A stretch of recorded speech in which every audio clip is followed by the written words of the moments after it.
जोहार नमस्कार। जैसा कि आपको पता होगा, झारखंड उत्पाद सिपाही, झारखंड एक्साइज कांस्टेबल की वैकेंसी आ गई है 583 पदों की। और इसके लिए आप लोग काफ़ी इंतज़ार कर रहे थे कि ये वैकेंसी आए और हम इस विज्ञापन के ज़रिए अपनी नौकरी पा सकें।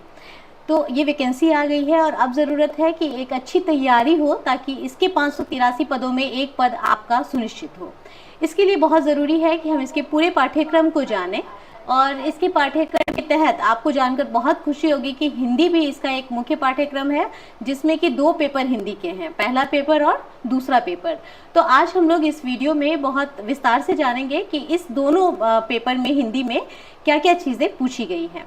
जैसा कि हम सभी हिंदी बेल्ट में रहने वाले इंसान हैं, यानी कि हमारी हिंदी जो है हमारे घर की भाषा है। हमने घर में बोला है, बाहर पढ़ा है, माध्यम हमारा हिंदी रहा है। तो हमें ऐसा लगता है कि अगर हिंदी भाषा का पत्र होगा तो उसमें हम ज़्यादा से ज़्यादा स्कोर कर सकते हैं। लेकिन इसके साथ ही ये हमारे लिए एक चैलेंज भी होता है, क्योंकि हमारे जितने साथी कंपटीटर हैं उन्होंने भी इसी परिवेश में अपने आप को बड़ा किया है, यानी कि उनकी भी हिंदी उतनी ही मजबूत है। और इस लिहाज से जो कंपटीशन होता है, जो प्रतियोगिता होती है हिंदी के पेपर में, वो ज़्यादा कठिन हो जाती है। तो चलिए हम लोग सबसे पहले जानते हैं कि इसका सिलेबस क्या है। यहाँ पे मैंने बात की थी पत्र 1 और पत्र 2। तो पत्र 1 में हम क्या देखते हैं कि सबसे पहले भाषा ज्ञान का ये पेपर है और इसमें हिंदी के साथ साथ अंग्रेजी, एक पेपर हिंदी का होता है, एक पेपर अंग्रेजी का भी होता है। यहाँ पर हम हिंदी के पेपर के बारे में बात करेंगे। हिंदी भाषा ज्ञान के 80 प्रश्न होते हैं और अंग्रेजी भाषा ज्ञान के 40 प्रश्न होते हैं। हिंदी भाषा ज्ञान के जो 80 क्वेश्चन होते हैं उसमें आप देखेंगे कि सबसे पहला जो सेक्शन होता है वो होता है अपठित गद्यांश या अपठित पद्यांश का। पहला सेक्शन हो जाता है इसका अपठित गद्यांश या अपठित पद्यांश का। इसके बाद उसमें सामान्य व्याकरण से संबंधित भी कुछ प्रश्न पूछे जाते हैं।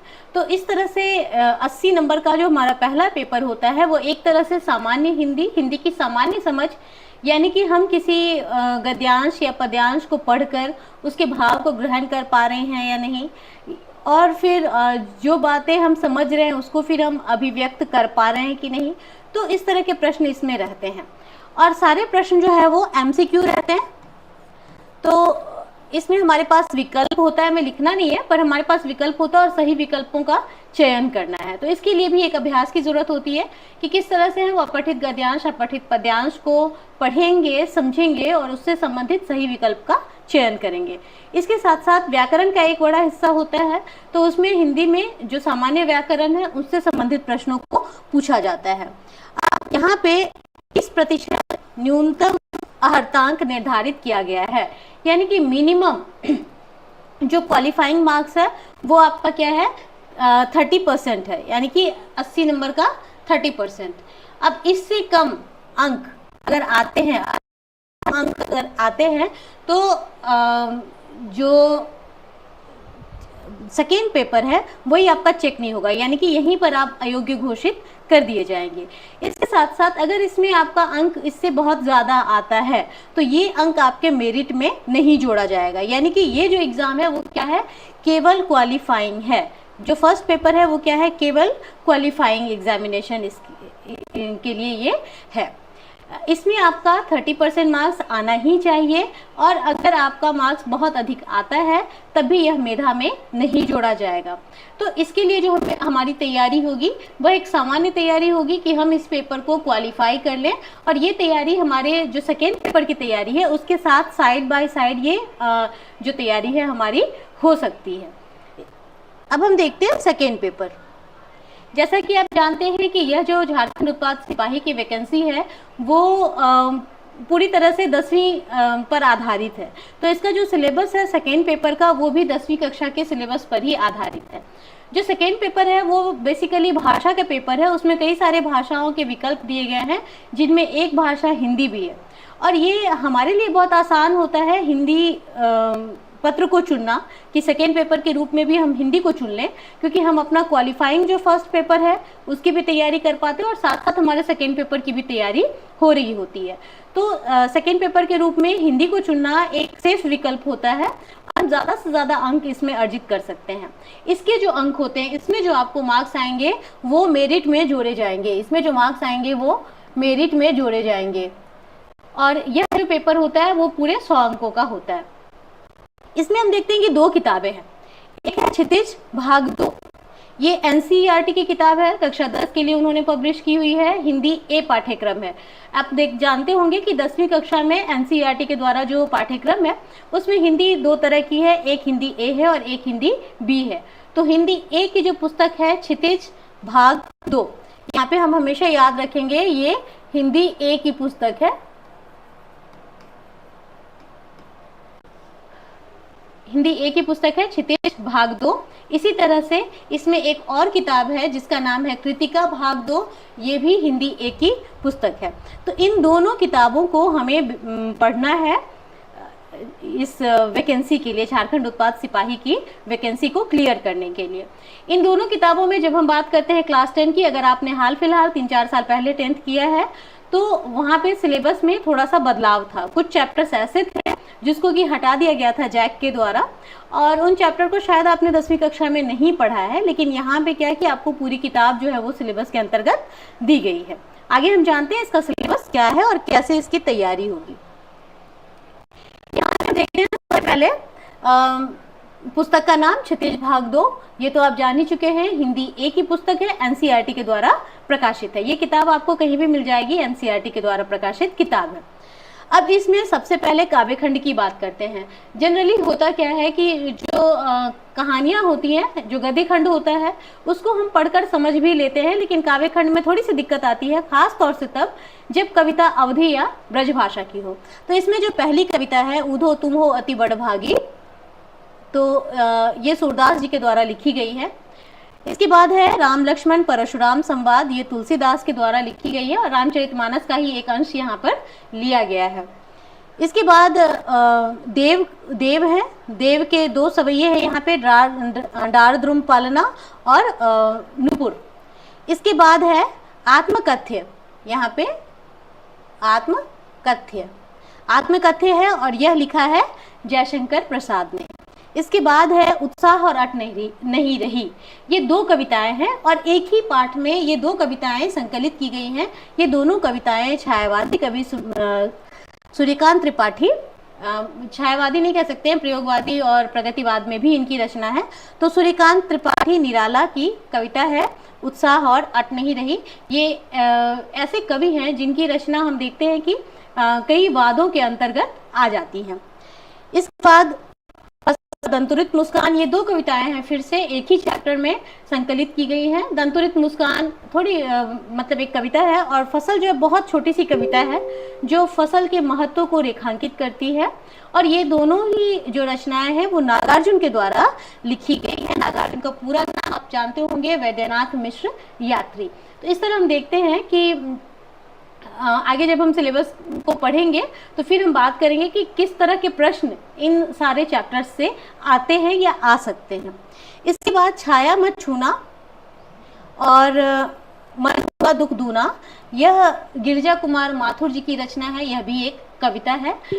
इसके बाद कन्यादान है, ये ऋतुराज ने लिखी है। और आज के समय में खास तौर से लड़कियों को जिस तरह की शिक्षा देनी चाहिए शादी से पहले, वो बहुत अच्छे से इसमें बताया गया है। क्योंकि हमारी एक पौराणिक धारणा रही है ना कि डोली जा रही है तो तुम्हारी अर्थी ही वापस आनी चाहिए। इस तरह से मतलब कि पूरे तरह से समर्पण और पूरी तरह से सामंजस्य का भाव लेकर के जाने की शिक्षा दी जाती है और एक तरह से सहने की शिक्षा दी जाती है। लेकिन यहाँ पर आज के ज़माने के अनुरूप कन्यादान कविता में ऋतुराज ने बहुत अच्छे तरीके से एक माँ और बेटी के बीच के संबंध को दर्शाया है और उन्होंने बताया है कि आज के समय के लिए शिक्षा क्या होनी चाहिए लड़कियों के लिए। तो उन्होंने बताया है कि रोटियां सेकने के लिए हैं, जलने के लिए नहीं है। यानी कि तुम अपना कर्तव्य तो निभाना, लेकिन अगर तुम्हारे ऊपर अत्याचार होता है तो ज़रूर बताना। तो इस तरह की कविताएं हैं इसमें। इसके बाद संगतकार है, इसे मंगलेश डबराल जी ने लिखा है। इसमें भी एक बहुत अच्छा भाव है। जैसे आप कोई फिल्म देखते हैं तो आप नायक या नायिका को याद रखते हैं, लेकिन उनके पीछे काम करने वाले जितने लोग होते हैं उनको शायद आप याद नहीं रखते, लेकिन उनके बिना वो नायक या नायिका का काम भी नहीं हो सकता है। तो संगतकार जो है इसका महत्व संगीत के अलावा और किन किन क्षेत्रों में है इसके बारे में इसमें बात होती है। इसके बाद हम देखते हैं गद्य खंड। इसके गद्य खंड में 8 पाठ हैं और इन 8 को हमें पढ़ना है। इसमें एक है नेताजी का चश्मा, बाल गोविंद भगत, लखनवी अंदाज, मानवीय करुणा है। ये फादर कामिल बुल्के पर आधारित है यह गद्य। इसके बाद एक कहानी यज्ञ, इसे प्रख्यात लेखिका मन्नू भंडारी जी ने लिखा है। स्त्री शिक्षा के विरोधी खंडन, इसे महावीर प्रसाद द्विवेदी जी ने लिखा है। और इसमें हम देखेंगे कि उस वक्त में जब स्त्री शिक्षा को लेकर के बात हो रही थी कि स्त्रियों को शिक्षा मिलनी चाहिए या नहीं मिलनी चाहिए, तो किस तरह के तर्क और कुतर्क आ रहे थे, इसको बहुत अच्छे से एक निबंध में उन्होंने बताया है। पहले उन्होंने तर्क दिए हैं, कुतर्क दिए हैं और फिर उसका उन्होंने खंडन किया है। ये पढ़ने में थोड़ा सा क्लिष्ट है, लेकिन इसका भाव इतना आसान है और इतना ज़रूरी है कि हम बहुत आसानी से उसके तह तक, भाव की गहराई तक पहुंच सकते हैं। इसके बाद है नौबत खाने में इबादत। आपने नाम सुना होगा, अगर आपने शहनाई कभी भी सुनी है तो आपने बिस्मिल्लाह खां का नाम ज़रूर सुना होगा। तो उन्हीं के जीवन पर आधारित है यह नौबत खाने में इबादत। इसे लिखा है यतीन्द्र मिश्र ने। और इसके बाद अंतिम इसमें है, यह फिर एक निबंध है संस्कृति, इसको लिखा है भगंत आनंद कौशल्यायन जी ने। और इसमें उन्होंने बताया है कि संस्कृति क्या है और किस तरह से भारतवर्ष में जो सभ्यता है और संस्कृति है, इन दोनों के अंतर को बताते हुए उन्होंने संस्कृति जो भारतवर्ष की है उसके बारे में उन्होंने इसमें बात की है। तो इस तरह से ये 8 पाठ हैं जो हमें गद्य खंड में पढ़ना है। जब हम गद्य खंड के पाठ को पढ़ते हैं तो हमें कुछ बातों का ध्यान रखना होता है। सबसे पहले तो ये कि रचनाकार, इसमें हम जानते हैं कि रचनाकार कौन है, उनकी क्या पृष्ठभूमि रही है, क्या सोच रही है, किस समय के वो रचनाकार रहे हैं। इसके बाद हम गद्य में पढ़ते हैं तो हम ध्यान रखते हैं किसका, काल का, यानी कि किस समय यह रचना लिखी गई है। बहुत कुछ फर्क पड़ता है इससे कि रचना किस वक्त में लिखी गई है, क्योंकि उस समय का जो समाज होता है, उस समय की जो परिस्थितियां होती हैं, वो चीजें उन रचनाओं में होकर के आती हैं। इसके बाद हम ध्यान देते हैं इसमें पात्र का, कि पात्र कौन कौन से हैं, कैरेक्टर कौन कौन से हैं। अगर हम कोई गद्य पढ़ रहे हैं तो उसमें कोई कैरेक्टर होगा, अगर कैरेक्टर है तो वो कौन है। जैसे मान लीजिए हम नेताजी का चश्मा ही उदाहरण के रूप में लेते हैं, तो हम उसमें देखते हैं कि उसमें एक कैरेक्टर है जिसका नाम है कैप्टन चश्मे वाला, एक कैरेक्टर है पान वाला, एक कैरेक्टर है हालदार साहब, है ना। तो इस तरह से जो पात्र है उनकी जानकारी हमें होनी चाहिए, काल, पात्र। उसके बाद महत्वपूर्ण है कथ्य, यानी कि किस विषय, मतलब विषय वस्तु क्या है, किस विषय वस्तु पर यह गद्य आधारित है। और इसके बाद इसमें महत्वपूर्ण होता है संवाद, कि अधिकतर जो गद्य होते हैं उनकी जो शैली होती है, खासतौर से कहानियों की, अगर हम निबंधों की बात छोड़ दें तो कहानी हो गया, नाटक हो गया, इन सबों में जो शैली होती है उसमें संवाद बहुत महत्वपूर्ण होता है, कि एक संवाद होता है, किसके बीच में बातचीत हो रही है, किसने क्या कहा है, तो ये संवाद महत्वपूर्ण है।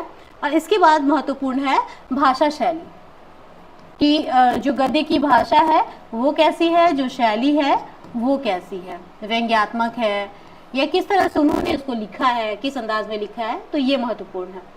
गद्य को पढ़ते हुए इन सभी एस्पेक्ट्स को अगर हम ध्यान में रखते हैं तो बहुत आसानी से उसमें पूछे गए सभी प्रश्नों के जवाब 100% सही, बिल्कुल कॉन्फिडेंस के साथ हम दे सकते हैं।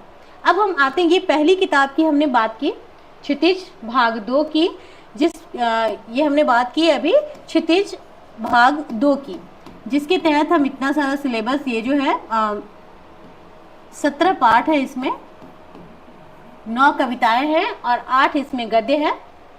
तो ये 17 पाठ कुल क्षितिज भाग 2 में है जो हमें पढ़ना है। अब हम बात करेंगे कृतिका की। कृतिका जो कि दूसरी पुस्तक थी, एनसीईआरटी ने ही इसको प्रकाशित किया है। कृतिका भाग 2 10वीं कक्षा में ये चलती है, हिंदी A के पाठ्यक्रम में। अब इसमें क्या क्या है, इसमें सबसे पहले शिवपूजन सहाय द्वारा रचित माता का आंचल है। आप देखेंगे कि इसके जो पाठ होते हैं, कृतिका में जो संकलित पाठ है उनका लेंथ बड़ा है, यानी कि अगर क्षितिज में कोई पाठ है अगर 4 पन्ने का है तो यहाँ पे आप देखेंगे कि 6 या 8 पन्ने का है, यानी कि बड़ी कहानियां हैं, ठीक है। तो इसमें करना क्या है कि उन कहानियों को हमें बहुत शांति से सुनना समझना है। उसके जो मुख्य बातें हैं, हर एक कहानी में अगर हम मुख्य बिंदु या मुख्य बात सोचें या हम ये देखें कि ये समाज से किस तरह से जुड़ती है, इन कहानियों में हमें इन्हीं चीज़ों की पड़ताल भी करनी है। समाज से किस तरह से जुड़ती है, मुख्य बिंदु क्या है। तो उसके आधार पे हम अगर देखते हैं तो 4-5 ही मुख्य बिंदु होते हैं और समाज से जुड़ा हुआ कोई 1 या 2 मुद्दा ही होता है। उसी के आधार पर हम पूरी कहानी को समझते हैं। लेकिन ये बहुत ज़रूरी होता है कि हम पूरा टेक्स्ट एक बार पढ़ें, सुने, समझें, है ना। तो इस दृष्टि से इसको पढ़ने में थोड़ा समय लगता है। इसके बाद दूसरा है जॉर्ज पंचम की नाक। इसे लिखा है कमलेश्वर ने। और इसमें जॉर्ज माता का अंचल जो है वो तो बहुत प्यारी सी पारिवारिक कहानी है कि एक बच्चा है और उसके माता पिता हैं। पिता उसकी बहुत देख रेख करते हैं, उनके साथ खाता है, पीता है, घूमता है, बच्चों के साथ मस्ती करता है। लेकिन माता का जो स्थान है वो कोई नहीं ले सकता। जब बच्चा संकट में होता है तो वो दौड़ कर फिर अपनी माँ के आंचल में ही सुख पाता है। इसी तरह जॉर्ज पंचम की नाक में हम देखते हैं कि यह एक व्यंग्य है। व्यंग्य है कि ब्रिटिश तो चले गए लेकिन अपनी अंग्रेजियत हमारे पास छोड़ गए हैं, आज भी हम उसके गुलाम हैं। तो रानी विक्टोरिया को आना होता है भारत और जॉर्ज पंचम की जो मूर्ति है उसमें नाक नहीं लगी होती है, किसी ने उसके नाक काट लिए होते हैं। तो जब रानी विक्टोरिया को आना है तो उस जॉर्ज पंचम की जो मूर्ति है उसमें किस तरह से नाक लगाने का प्रबंध किया जाता है, इस प्रक्रिया में लेखक ने बड़े ही अच्छे से जो सरकारी महकमा है उस पर व्यंग कसा है। तो ये हम लोग इसमें पढ़ेंगे। इसके बाद साना साना हाथ जोड़ी। ये अगर आपने कभी सिक्किम की यात्रा नहीं की है तो इसे पढ़कर आप सिक्किम घुमाएंगे, क्योंकि ये एक यात्रा वृत्तांत है और बहुत अच्छे तरीके से लेखिका ने इसमें वहाँ के जो मेहनत कश लोग हैं उनके जीवन के बारे में, उन रास्तों के बारे में, वहाँ की सुंदरता के बारे में विस्तार पूर्वक इसमें चर्चा की है साना साना हाथ जोड़ी में। इसके बाद यही ठेंगिया झुलनी हैरानी हो रामा, शिव प्रसाद मिश्र रुद्र की कहानी, रुद्र का एक रिपोर्टाज है कह सकते हैं। इसमें क्या है कि ये कहानी थोड़ा अलग तरीके से शुरू होती है और ख़त्म जब होती है तब पता चलता है कि ये है क्या। इसमें कहानी शुरू होती है कि एक रिपोर्टाज एक लेखक लिखते हैं, पत्र में देते हैं और पत्र के संपादक का जवाब आता है कि रिपोर्टाज तो बहुत अच्छा है। उनके आंसू भी निकल आते हैं उसको पढ़ते हुए और वो लिखते हैं कि रिपोर्टाज तो बहुत अच्छा है लेकिन छप नहीं सकता। और इसमें जो कहानी है वो एक प्रेम कहानी है। इसके बारे में फिर हम लोग जब इस पाठ को पढ़ेंगे तो आगे जानेंगे। अब इसके बाद है मैं क्यों लिखता हूँ। यह अज्ञेय के द्वारा लिखा गया है। अज्ञेय का पूरा नाम है सच्चिदानंद हीरानंद वात्स्यायन अज्ञेय। सच्चिदानंद हीरानंद वात्स्यायन अज्ञेय। और ये अपने अज्ञेय के नाम से ही विशेष प्रसिद्ध है क्योंकि इनका नाम बहुत बड़ा है। और 2 लेखक ऐसे हैं इस पूरे पाठ्यक्रम में जिनके नाम के ऊपर भी क्वेश्चन आता है। एक नागार्जुन के, क्योंकि उनका जो मूल नाम था वो था वैद्यनाथ मिश्र यात्री, और एक अज्ञेय का, क्योंकि इनका मूल नाम है हीरानंद वात्स्यायन अज्ञेय। तो ये 2 लेखक ऐसे हैं जिनके नाम के ऊपर भी क्वेश्चन आता है। इसके बाद एक भाग आता है व्याकरण का। ये बहुत महत्वपूर्ण है क्योंकि जब हम इसके लिए व्याकरण की का सिलेबस जब हम तैयार करेंगे, इसके साथ साथ जो हमारा फर्स्ट पेपर जो कि क्वालिफाइंग है वहाँ के व्याकरण के लिए भी हमारी तैयारी हो जाएगी। इसमें क्या है, क्रियाभेद। क्रियाभेद इसमें हम जानेंगे सकर्मक क्रिया और अकर्मक क्रिया के बारे में मुख्य रूप से। उससे ज़्यादातर क्वेश्चन इसमें आते हैं। दूसरा इसमें आता है कि क्रियापद की पहचान करना। कोई एक वाक्य दिया हुआ है उसमें क्रियापद कौन सा है इसकी पहचान करना। ये दोनों बहुत ही आसान है और इसके लिए जो वीडियो है वो हमने पहले बनाया भी है। इसके बाद है वाक्य भेद। इसके अंतर्गत आप जानेंगे सरल वाक्य,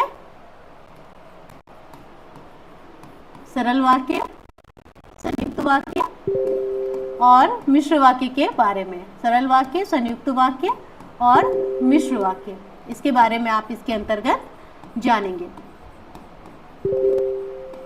इसके बाद हम देखते हैं संज्ञा। तो संज्ञा में संज्ञा के भेदों के बारे में हम जानेंगे। फिर सर्वनाम है तो सर्वनाम में सर्वनाम के भेदों के बारे में हम जानेंगे। इसकी वीडियो भी हमने पहले बनाई है। इसके बाद अव्यय है। अव्यय में हम अव्यय के बारे में जानेंगे, परिभाषा और भेद। मुख्य रूप से व्याकरण में हम ज़्यादातर चीज़ों में यही जानते हैं और उसके बाद एक और चीज़ आता है कि उसका प्रैक्टिकल इम्प्लीमेंटेशन यानी कि व्यवहारिक प्रयोग किस तरह से होता है। इससे संबंधित भी कुछ प्रश्नों के बारे में हम बात करते हैं। तो अव्यय में भी हम अव्यय की परिभाषा, अव्यय के भेद और जैसे रिक्त स्थान दिया हुआ है और वहाँ पे उचित अव्यय को चुनकर डालना है, इस तरह के प्रश्न इसमें आते हैं। इसके बाद है क्रिया विशेषण। इसमें भी इसमें भी हम देखेंगे कि क्रिया विशेषण क्या है, इसके भेद क्या है और किस तरह से किसी वाक्य में हम क्रिया विशेषण की पहचान कर सकते हैं, या कोई वाक्य है और उसमें हमें क्रिया विशेषण डालना है तो हम किस तरह से सटीक क्रिया विशेषण का चुनाव कर सकते हैं, ये प्रश्न इसमें आता है। इसके बाद है अविकारी। अविकारी शब्द क्या है, तो अव्यय और अविकारी शब्द लगभग एक ही है। इसके बाद है समास। समास के अंतर्गत भी हम समास की परिभाषा, उसके भेद और समास की पहचान करना, समास का विग्रह करना, समास करना, इन 4 चीज़ों के बारे में हम इसमें जानेंगे। कारक है, कारक में हम कारक की परिभाषा, कारक के भेद और कारक के परसर्ग, इसमें कारक में जो सबसे महत्वपूर्ण होता है वो होता है परसर्ग की जानकारी। इसको हम कारक के चिन्ह भी कहते हैं, जैसे राम ने रावण को, तो ये ने और को इत्यादि जो है वो क्या है, कारक के परसर्ग हैं। तो इसके बारे में हम लोग जानेंगे। इसके बाद यहाँ पे आप देखेंगे कि कुछ शब्द से संबंधित चीज़ें हैं। यहाँ पे अनेकार्थी शब्द और विपरीतार्थक शब्द दिया है, लेकिन श्रुति संभिन्नार्थक शब्द हो गया, उसके बाद पर्यायवाची हो गया। तो इस तरह के जो शब्द से संबंधित चीज़ें हैं, जिसको हम कहते हैं कि ग्लॉसरी जो है, वो हम लोग शब्द भंडार जो है उसके ऊपर हम लोग एक ही क्लास करेंगे और एक क्लास के अंतर्गत आपको एक जानकारी मिल जाएगी किस तरह से इन प्रश्नों में हम अपनी सोच को बढ़ा सकते हैं और सही उत्तर का चुनाव कर सकते हैं। क्योंकि एक शब्द भंडार है, इसमें ऐसा नहीं है कि शब्द सीमित हैं, बहुत सारे शब्द हैं। इनके बारे में अगर हम एक एक शब्द के बारे में बात करें तो वो शायद अनंत हो जाए। तो इससे बेहतर है कि हम एक आइडिया और एक तरीका जान लेंगे कि किस तरह हम समानार्थी प्रश्नों के उत्तर ढूंढ सकते हैं, या फिर जो विपरीतार्थक शब्द है उनका हम कैसे सही चयन कर सकते हैं। क्योंकि यहाँ पे हमें रहेगा, हमारे पास एमसीक्यू लिखना हमें है नहीं, तो सही विकल्पों का चुनाव हम कैसे करेंगे इन शब्दों के मामले में, इसके बारे में हम लोग एक क्लास में जानेंगे। इसके बाद मुहावरे। मुहावरे में आप देखेंगे कि इसमें कुछ पाठ ऐसे हैं क्षितिज के भीतर जिन्हें मुहावरों का प्रयोग किया गया है, तो हम उन मुहावरों को भी लेंगे क्योंकि वो हमारे लिए इसमें ज़्यादा महत्वपूर्ण हो जाते हैं। इसके साथ साथ जो अन्य मुहावरे हैं उनके बारे में भी हम लोग सामान्य जानकारी रखेंगे, ताकि अगर कोई भी मुहावरा आता है तो उसका अर्थ क्या हो सकता है ये हमारे दिमाग में रहे। और साथ ही साथ अगर वाक्य में कहीं पर मुहावरे का प्रयोग करना है तो मुहावरे का प्रयोग करने के बाद वाक्य सटीक बना या नहीं बना, हम इसकी जांच भी कर सकें। इसके बाद अंतिम है पत्र लेखन। आपको लगेगा कि लेखन का प्रश्न है तो फिर ये ऑब्जेक्टिव में कैसे आ सकता है, तो बहुत अच्छे से इस क्वेश्चन को आजकल फ्रेम किया जाता है कि आपके पास एक पत्र होगा, उसमें से कुछ कुछ शब्द गायब होंगे। शब्द गायब कौन कौन से होंगे, तो अभिवादन, अभिनिवेदन, है ना, इस तरह के जो शब्द हैं वो गायब होंगे। और उसके बाद आपको उस फिल इन द ब्लैंक्स के लिए उपयुक्त शब्दों का चयन करना पड़ेगा। तो एमसीक्यू में आजकल पत्र लेखन का इस तरह का एक पैटर्न चलता है। तो इसके तहत हम लोग जो पत्र लेखन है, इसके तहत भी हम लोग दोनों जो पत्र हैं, औपचारिक पत्र और अनौपचारिक पत्र, इनका एक टेबल हम लोग देख लेंगे कि औपचारिक पत्रों में कौन कौन से खास शब्द हैं जो उपयोग में आते हैं और अनौपचारिक पत्र में क्या क्या अभिवादन, अभिनिवेदन होता है। इस तरह से हम देखते हैं कि यह जो पूरा पाठ्यक्रम है यह बहुत आसान भी नहीं है। इसके लिए हमें थोड़ी मेहनत तो करनी ही पड़ेगी, लेकिन एक अगर हम सिस्टमेटिक वे में मेहनत करते हैं, यानी कि हमारी ऊर्जा अगर बर्बाद नहीं होती है, तो हम कम समय में अच्छा परिणाम, 100% परिणाम पाने की जो गुंजाइश है हमारी, वो बन सकती है। तो मुझे उम्मीद है इस पूरे सिलेबस को समझने के बाद आप पूरी गंभीरता से इसे पढ़ने के लिए तैयार हो चुके होंगे।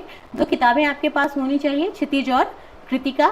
इसके अलावा बाकी सारी जो जानकारियां हैं, जितने डिटेल्स हैं, वो आपको हमारे वीडियो के माध्यम से पता चल जाएंगी। धन्यवाद।